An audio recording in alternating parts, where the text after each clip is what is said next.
Tanto mi fa piacere vedere che ci sono anche giovani che fanno politica anche se non fa parte del nostro schieramento. No, in ogni E puntata, quindi è Gino, bello. lei lo sa che in ogni puntata abbiamo sempre giovani da 5 Certo. anni che facciamo Allora, questo. chi sono io? Imprenditore nell'ambito del turismo, ho circa 170 agenzie viaggi in giro per l'Italia.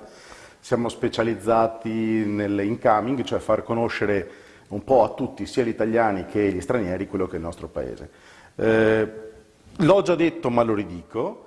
Ciò che contraddistingue il nostro network è l'indipendenza e l'autonomia delle agenzie viaggi. Guarda caso sono due valori portanti che ho portato anche in quello che è il mio discorso politico, cioè l'indipendenza e l'autonomia, in questo caso del Veneto. Non vado avanti, lascio spazio agli altri, anche se oggi mi sento un pochino tipo Forte-Apache, dato che ho 4 manildiani attorno a me. Scusa, 3, Tre. ti No, esonero, dai. io sono